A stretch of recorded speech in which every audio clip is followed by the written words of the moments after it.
প্রথমত বানচাল করার যে প্রক্রিয়াটা করা হচ্ছে এটা কোথা থেকে আসছে এটা তো আমরা বুঝতে পারছি। আওয়ামী লীগের যে একটা বলয় আছে এখনো স্ট্যাবলিশমেন্টের মধ্যে, এটা এই স্ট্যাবলিশমেন্টের মধ্যে তো আইনজীবীরাও আছে এবং আইনের অঙ্গনটাই এটার মধ্যে জড়িত এখনো। তো এই অঙ্গনের যে আওয়ামী স্ট্যাবলিশমেন্ট তারা চাচ্ছে যে নির্বাচনটা প্রশ্নবিদ্ধ হয়ে যাক বা নির্বাচনটা না হোক শেষ পর্যন্ত। এবং এটার মধ্যে যাদের যাদের যাদের এই কাজের মধ্যে সুবিধা আছে তারা এই প্ল্যানের মধ্যে ইনক্লুড হচ্ছে। কিন্তু নির্বাচন বানচাল করার যে প্রক্রিয়াটা তারা করছেন এটা সফল হবে না। এটা সফল হবে না। এটা আমাদের ছাত্রদের যে রেজিস্ট্যান্স আছে, এখনো গণঅভ্যুত্থানের যারা স্পিরিটেড নেতারা আছেন, কর্মীরা আছেন, তারা এখনো সক্রিয় এবং তারা মনে করেন যে বাংলাদেশে গণতান্ত্রিক প্রক্রিয়া ব্যাহত হয় এমন কোনো কাজ যাতে বাংলাদেশে না হয়। তো ডাকসু নির্বাচনের উপরে আসলে এটা এটা একেবারেই ঠিক যে ডাকসু নির্বাচনের উপরে একটা ওভারঅল বাংলাদেশের রাজনীতির একটা ভবিষ্যৎ এটা নির্ভর করছে। তো ডাকসু নির্বাচনকে বানচাল করার প্রক্রিয়াটা এ কারণেই। এবং আমরা মনে করি যে এটা বানচাল করতে দেওয়া বা বানচাল করতে এটাকে উপেক্ষা করা কোনো সুযোগ নেই।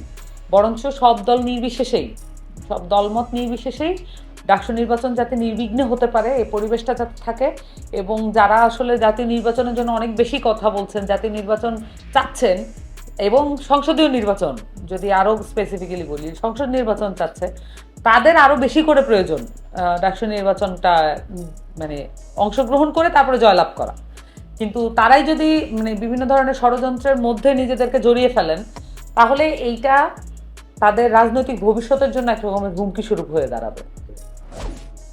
আরও স্পেসিফিক্যালি যদি দেখেন, সৈকত সাহেব যখন বলেছেন যে ডাকসু হতে দেওয়া হবে না এবং স্পেসিফিক্যালি বলেছেন যে প্রগতিশীল ছাত্র জোটে যারা আছেন তাদেরকে উনি আহ্বান জানাচ্ছেন। তো এইটা আমরা আগে মানে আমাদের যে পলিটিক্যাল হিস্ট্রিটা দেখলে আমরা দেখি যে নানান সময়ে আওয়ামী লীগকে রেলিভেন্ট করার কাজটা এখানে যেটা প্রগতিশীল মনা যারা নিজেদেরকে দাবি করেন তারা তাদের এক ধরনের যোগসাজশ এখানে থাকে।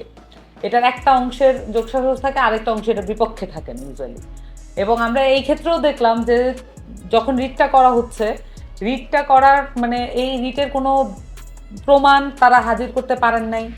আবার এই রিটটা কেন করছে এই মুহূর্তে এসে, যেখানে ডাকসুর সকলের প্রার্থিতা নিশ্চিত হয়ে গেছে, সকলে প্রচারণা করছে, মনোনয়ন সব কিছু কমপ্লিট, প্রসেস কমপ্লিট, এতদিন না বলে এখন কেন হুট করে এই কথাটা তোলা হলো? এবং যিনি এই রিটটা করেছেন তার পলিটিক্যাল ব্যাকগ্রাউন্ড যদি দেখেন, যেই আইনজীবী এই রিটে সাহায্য করেছেন, আমি যতটুকু জানি ব্যারিস্টার জ্যোতির্ময় বড়ুয়া, ওনাদের সকলের যদি আপনি তাদের বিগত দিনের কর্মকাণ্ড সহ তাদেরকে যদি বিচার করেন, তাহলে দেখবেন যে এখানে ডাকসু নির্বাচন ওই যে সৈকতের যে আহ্বান সেটার এক ধরনের যোগসাজশ এখানে আছে।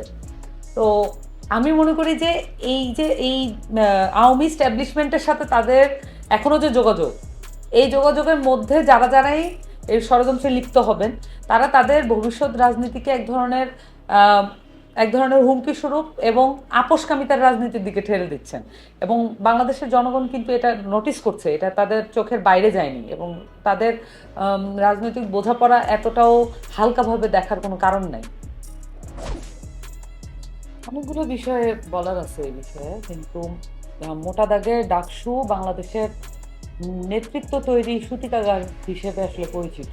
ঢাকা বিশ্ববিদ্যালয়ে আন্দোলনের একটা হাব, আর ডাকসু সেখানে নেতা তৈরির একটা কারখানা বলতে পারেন। এটার একটা কারণ হচ্ছে বাংলাদেশের ইতিহাসে ছাত্র রাজনীতি বা ছাত্ররা মূলত ছাত্র রাজনীতির চেয়ে গুরুত্বপূর্ণ হয়ে ওঠে জাতীয় রাজনীতিতে। তো এটা বাংলাদেশের একটা ফেট বলতে পারেন। এবং এটা কেন হয় যে বাংলাদেশের ঢাকা বিশ্ববিদ্যালয় বা পাবলিক বিশ্ববিদ্যালয়গুলোতে ছাত্ররা আসা একদম মধ্যবিত্ত নিম্নবিত্ত শ্রেণীর স্ট্রাগলিং যেই ছেলেপেলেরা আছে তারা এখানে পড়তে আসে। তো সেটার মধ্য দিয়ে কিন্তু এই পুরো জাতির আশা আকাঙ্ক্ষা ধারণ করতে পারা বা ক্লাসগুলোকে রিপ্রেজেন্ট করতে পারার একটা জায়গা হচ্ছে এই পাবলিক বিশ্ববিদ্যালয়গুলো। জাতীয় রাজনীতি কেমন চলছে সেটার উপরে ডাকসু নির্ভর করে, আবার ডাকসু নির্বাচন কেমন হচ্ছে সেটার উপর আবার জাতীয় নির্বাচন নির্ভর করে। এবং আপনি দেখে থাকবেন যে ডাকসু নির্বাচনে কখনোই ক্ষমতাসীন কোনো দল কখনোই জিততে পারেনি, তার ছাত্র সংগঠনের প্যানেল, সমর্থিত প্যানেল কখনোই জিততে পারেনি। তো এই এই যে অনেকগুলো স্ট্যাটিস্টিক্স এটা কিন্তু গুরুত্বপূর্ণ আর কি বোঝার ক্ষেত্রে ডাকসুটা কেমন। ওইটা যদি পুরোটা কেসটা বিচার করেন তাহলে এই পুরো অন্তর্বর্তীকালীন সরকার বেসিক্যালি আর এখন অন্তর্বর্তীকালীন সরকার নাই। এই পুরো সরকারটা আসলে বিএনপির কথায় এবং কিছু জামাতের ইনফ্লুয়েন্স আছে এবং এই দুইটা দল মিলে আসলে এই সরকারটাকে চালাচ্ছে। তাহলে এই যে একটা ভয় যে এই যে যারা ক্ষমতাসীন থাকে বা ক্ষমতার সাথে যারা কাছাকাছি থাকে তারা আসলে ডাকসুতে জিততে পারে না, এটার একটা ভয় কিন্তু আছে। এবং আমরা দেখলাম যে ছাত্র দলের মনোনীত যে ভিপি উনি খুবই ওভার দ্য নাইট খুবই আমরা তাকে খুবই জনপ্রিয় দেখলাম, আবার তার ব্যাপারে সমালোচনাও কিন্তু শুরু হলো। তো এটা কিন্তু একটা আশঙ্কা তৈরি করে যে ছাত্র দলের পক্ষ থেকে আসলে ভিপি নির্বাচনে জিতবে কি না। অন্যান্য ক্যান্ডিডেট নিয়ে তো ওরকম আলোচনাই নাই। তো এটা স্বভাবতই বিএনপির মনে এক ধরনের আতঙ্ক তৈরি করেছে এবং স্বভাবতই বিএনপি চিন্তা করছে যে এই মানে ডাকসু নির্বাচনে তার এক ধরনের পরাজয় হতে যাচ্ছে। এবং ডাকসু নির্বাচন নিয়ে মানে ছাত্ররা যাতে ভোট দিতে না যায় এইটাই একমাত্র মানে এইটা এক ধরনের প্রসেস একটা চালু করা শুরু হতে পারে। যে একটা অস্থিতিশীল পরিবেশ আছে, ক্যাম্পাসে ভোট দেওয়ার কোনো পরিবেশ নাই, এরকম একটা পরিস্থিতি ক্রিয়েট করে যাতে করে ভোটের জায়গাটা যতটা বানচাল ততটা বেশি মানে ভোটারের উপরে দায়টা যাতে পড়ে। তো আমরা আগেও দেখেছি যে এই ধরনের মেকানিজমগুলো এই যে যেগুলোকে আমরা ষড়যন্ত্র বলি আর কি, রাজনৈতিক ষড়যন্ত্র, এগুলোর মধ্যে সবসময়ই এই আদালতকে ব্যবহার করা হয়। এটা বাংলাদেশের পলিটিক্যাল হিস্ট্রিতে খুবই কমন একটা জিনিস। আপনি জাতীয় রাজনীতিতেও দেখবেন যে মানে আদালতকে ব্যবহার করা হয়, কারণ আমাদের আদালতটা আসলে কোনোভাবেই স্বাধীন না। এবং এটার যে প্রধান বিচারপতি থাকেন তিনি একেবারেই তার উপরে একজনের হাত একজনের কথা এটা গুরুত্বপূর্ণ হয়ে ওঠে। তো তার সবসময়ই এক ধরনের জি হুজুর মনোবৃত্তি থাকতে হয়। তো এইবার অন্তর্বর্তীকালীন সরকারের আমলে বা আমাদের এই যে গণঅভ্যুত্থানের পরে সরকারও আসলে সেটা থেকে মুক্ত হতে পারেনি। বিচার এই যে আপনি যদি দেখে থাকেন যে এই যে রিটটা যখন করা হলো, রিটের যে ক্রেডিবিলিটি বেসিস এগুলো চিন্তা ভাবনা না করেই অতি উৎসাহী হয়ে এই যে বিচারপতিগণ এবং তার মধ্যে একজন সুপ্রিম কোর্ট বার অ্যাসোসিয়েশনে মানে 2014 সালে 2007 বা 14 সালে আমি মিস করে থাকতে পারি, আমি ভুল করে থাকতে পারি, যে উনি জাতীয়তাবাদী দলের হয়ে ওই মনোভাব থেকে উনি আসলে বিজয়ী হয়েছিলেন। তো এই যে এই তাহসিন আলী এবং তার যে অতি উৎসাহী যে বিচারপতিগণ অতি উৎসাহী হয়ে ওনারা মানে বাতিল করার জন্য রায় দিয়ে দিলেন। আবার কিছুক্ষণ পরে সেটা আবার বলা হলো যে এটা রিভিউ চলছে। আবার এখন আজকে আমরা শুনলাম যে স্টে করা হয়েছে, স্টে বহাল আছে, আবার আগামীকাল শুনানি হবে। এই পরিবেশগুলো এই বিষয়গুলোকে মানে এক ধরনের ন্যারেটিভ আকারে ছাড়া হচ্ছে বাজারে, যাতে করে ঢাকা বিশ্ববিদ্যালয়ের শিক্ষার্থীবৃন্দ, সাধারণ শিক্ষার্থী যারা যারা শান্তির পরিবেশ চায় বিশ্ববিদ্যালয়ে, তারা যাতে মনে করে যে মানে ভোট দেওয়ার মতো পরিবেশ নেই। এটা করে ভোটটাকেই একটা প্রশ্নের সম্মুখীন করার প্রচেষ্টা।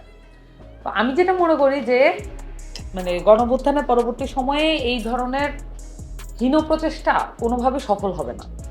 কারণ এখানে আমাদের যারা মানে আমাদের সাথে মতাদর্শিকভাবে যারা কানেক্টেড আছেন, বাংলাদেশ গণতান্ত্রিক ছাত্র সংসদের যারা আছেন, আপনারা দেখবেন যে তারা এটা নিয়ে প্রতিবাদ করছেন এবং মাঠে মানে রাজনৈতিক মাঠে ন্যাশনালি এবং ঢাকা বিশ্ববিদ্যালয়ে এটা নিয়ে প্রতিবাদ আছে। এই কার্যক্রমটা আসলে সফল হতে দেওয়া যাবে না এবং এটা সফল হবেও না। কারণ ডাকসু নির্বাচনের উপরে আমাদের অনেক ধরনের আশা আকাঙ্ক্ষা মানে ছাত্রদের অধিকার আদায়ের আন্দোলনের এবং ছাত্রদের রাজনীতিকে আবার সচল করার যে প্রক্রিয়া সেইটা চালু করার এক ধরনের আশা আকাঙ্ক্ষা কিন্তু নির্ভর করছে। তো সেই নির্ভরতার জায়গায় আসলে কোনোভাবেই ছাড় দেওয়ার কোনো মনোবৃত্তি, কোনোভাবেই আপোষ করার কোনো মনোবৃত্তি আমরা এখানে মনে করি না যে জায়গা পাবে। বরঞ্চ যারা ভয় পাচ্ছে যে এই নির্বাচনে তারা জিততে পারবে না এবং এটার প্রভাব জাতীয় নির্বাচনেও পড়তে পারে তাদের দলের পক্ষ থেকে, যেহেতু বড় দল সেক্ষেত্রে এই ধরনের প্রভাব তাদের বড় দলে বড় বেশি করেই পড়ে। তো সেই জায়গা থেকে তারা হয়তো ভয় পাচ্ছেন এবং গোপন ষড়যন্ত্রে কোনোভাবে লিপ্ত হয়েছেন বলে ধারণা